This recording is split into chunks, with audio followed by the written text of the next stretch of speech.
Ya pemirsa, Pemprov Jakarta diminta untuk segera mengoperasikan RDF Rorotan untuk mengurangi permasalahan sampah di Jakarta. Tapi alih-alih menjadi solusi, RDF Rorotan justru menjadi masalah baru bagi warga sekitar. Jadi sebenarnya awalnya untuk mengurangi beban dari di Bantar Gebang, Pemprov Jakarta ini membuat rencana untuk tempat pengolahan sampah di Jakarta. Salah satunya dengan RDF Plan Rorotan. Tapi keberadaan RDF ini nyatanya justru berdampak buruk bagi warga yang tinggal di sekitar RDF Rorotan tersebut. Akhirnya sejak fasilitas pengelolaan sampah ini diresmikan, warga merasa jika RDF ini berdampak buruk bagi kesehatan warga sekitar. Karena tentunya juga akan menimbulkan bau-bau yang tidak sedap ya. Iya, karena jangan sampai satu masalah diselesaikan tapi justru menimbulkan masalah baru ya. Jangan sampai menyelesaikan masalah dengan masalah yang baru begitu ya. Oh, itu tagline apa tuh? Menjadi masalah ketika dinaikkan menjadi 2.000, bahkan sempat menjadi 2.500. Masalahnya apa? Yang pertama, sampahnya sendiri kena hujan, sehingga prosesnya menjadi sempat ada bakteri. Yang kedua, yang paling penting ini, ketika transportasi menggunakan truk compacted, yang compact itu, yang digunakan sebagian truknya itu truk lama, sehingga air lindinya jatuh-jatuh menimbulkan bau dan sebagainya. Maka tadi dalam rapat saya sudah memutuskan kita kembali ke 1.000 untuk produksinya.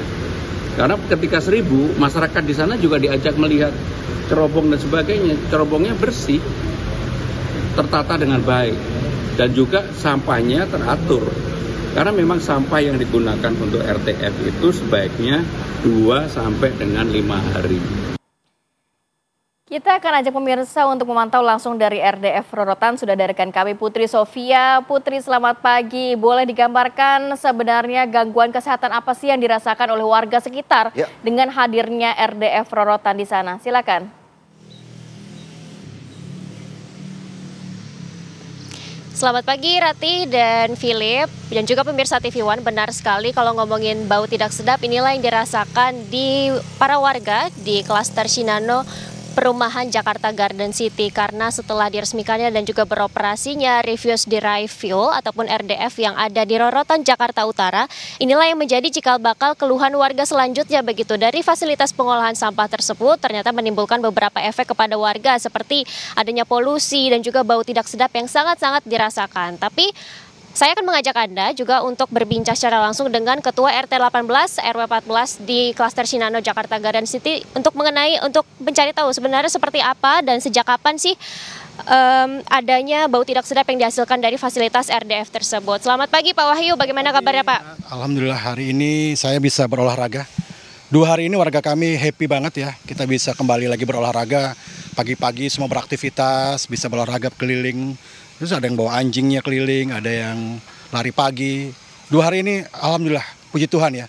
Kami bersyukur sekali 2 hari ini RDF stop beroperasi, warga bisa menikmati udara yang sehat. Dan kalau kita cek di AirIQ, itu hari ini memang good dibandingkan beberapa yang waktu lalu. Bahkan Shinano nomor 1 polusinya yang tertinggi di Jakarta. Juara 1. Nah sekarang kita yang terbaik nih karena kita pure hari ini bisa menghirup udara dengan segar begitu.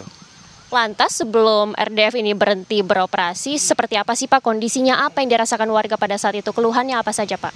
Ya, jadi minggu-minggu terakhir di bulan Oktober kemarin, di tanggal 27 sampai tanggal 31 Oktober, warga itu mencium bau yang tidak sedap, bau sampah, bau zat kimia ya. Yang dirasakan itu bukan hanya di pagi hari, tapi waktunya itu nggak tentu. Kadang baunya samar, tapi menjelang 3 hari terakhir baunya makin kuat. Itu kami rasakan dari pagi, siang, sore, bahkan malam hari. Baunya itu bukan hanya terjadi di klaster kami saja, di Shinano saja, tapi menjangkau di beberapa wilayah lain. Misalnya Kota Harapan Indah Bekasi, Pusaka Rakyat, terus sampai ke Tambun Permata di Rorotan, kemudian bahkan jauh sampai ke Somarekon Kron Gading yang ada di Sukmajaya Bekasi. Jadi bukan hanya warga Shinano dampaknya, beberapa wilayah sekitar RDF juga mengalami hal yang sama. Pak, lantas apa yang dilakukan oleh warga dengan adanya bau tidak sedap tersebut? Ya, warga mungkin sudah skeptis ya, beberapa warga sudah mulai merasa perjuangannya sia-sia begitu. Makanya saya tetap membangkitkan semangat warga untuk menuntut hidup yang layak dengan udara yang sehat. Beberapa warga kami sudah eksodus nih, sudah banyak yang hijrah pindah dari klaster ini, bahkan sebagian lagi sudah ada yang dijual. Mungkin kalau tadi Mbak lihat ke beberapa rumah sudah ada plang tuh, dijual, disewakan, itu hampir dari 600 rumah yang ada di sini, hampir separuhnya itu mereka sudah meninggalkan klaster dan hampir 30% sudah pasang plang untuk dijual. Ini dampak dari beroperasinya RDF. Keluhan-keluhan ini memang apakah sudah disampaikan ke pihak RDF atau Pemprov, Pak? Sejauh ini seperti apa? Ya, sejauh ini saya sudah langsung chat dengan gubernur. Saya sudah sampaikan beberapa foto, temuan segala macam ya. Sudah saya sampaikan. Cuma yang saya sangat sesalkan kok Kepala Dinas Lingkungan Hidup sudah berasumsi bahwa ini bukan dampak dari RDF. Pak, saya ingatkan, ketika di bulan Februari kami juga mengalami hal yang sama. Jatuh korban juga 30 anak-anak. Pada saat itu tidak ada kasus ISPA. Tapi anak-anak sama kasusnya yang kami alami seperti di bulan Maret lalu. Yaitu sakit mata, radang selaput mata, ada yang matanya belekan, kemudian gangguan pernapasan, sesak napas, muntah-muntah. Itu yang tidak terjadi di tempat lain. ISPA mungkin ya sedang mewabah di Jakarta. Tapi kalau penyakit mata, muntah-muntah, kemudian belekan itu nggak terjadi di tempat lain. Dan jumlahnya makin lama makin bertambah. Itu yang kami sangat sesalkan. Tapi alhamdulillah kemarin dari Dinas Kesehatan DKI, mereka membantu kami untuk mengadvokasi warga yang sakit. Kami ucapkan terima kasih kepada Pak Gubernur dan juga kepada Kepala Dinas Kesehatan yang mau datang langsung untuk melihat warga kami, menjenguk warga kami. Cuma mohon maaf, sebagian warga kami sudah nggak tinggal di sini saat ini, sedang mengungsi. Pak, ini kan keluhan juga sudah disampaikan begitu. Lantas menurut Bapak, apakah dengan adanya pemberhentian ataupun Gubernur baru-baru ini juga menyebut akan mengurangi begitu kapasitas. Apakah itu menjadi jawaban, Pak? Ya, kami berharap sih ya Mas Pramono Anung selaku Gubernur Jakarta yang menang pada saat pemilu di sini loh, di Jakarta Garden City. Kami nyoblos beliau. Jadi tolonglah, kami ini pemilih beliau gitu loh. Kadang-kadang warga bilang, wah nyesel juga Pak ya milih Pak Pramono gitu. Saya bilang ya jangan dulu lah, kita diskusi dulu, kita duduk bareng. Banyak hal yang ingin kami sampaikan. Kami tidak ingin Pak Pramono itu dengar laporan ABS, asal Bapak senang dari anak buahnya. Dengarkan versi dari warga. Apa-apa saja yang perlu dikritisi, apa saja yang perlu dievaluasi.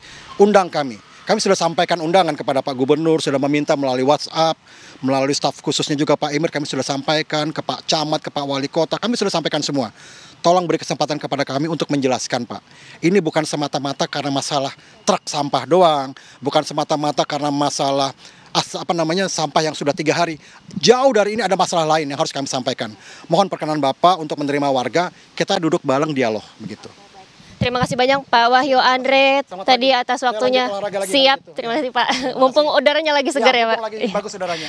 Nah itu tadi pemirsa perbincangan kami, ternyata tidak hanya keluhan tetapi warga juga meminta agar tidak hanya evaluasi yang dilakukan tetapi juga dialog begitu untuk mengetahui sebenarnya dari sisi warga apa yang menjadi penyebab dan juga apa keluhan yang didampak ataupun diakibatkan oleh pengoperasian fasilitas pengolahan sampah RDF. Untuk sementara demikian, Ratih dan Philip kami kembalikan ke studio. Baik, terima kasih Putri Sophia untuk laporannya. Tentunya kita berharap bagaimana masalah ini juga tidak semakin membesar dan bisa diatasi dengan baik oleh Pemprov DKI Jakarta. Terima kasih, Pusop.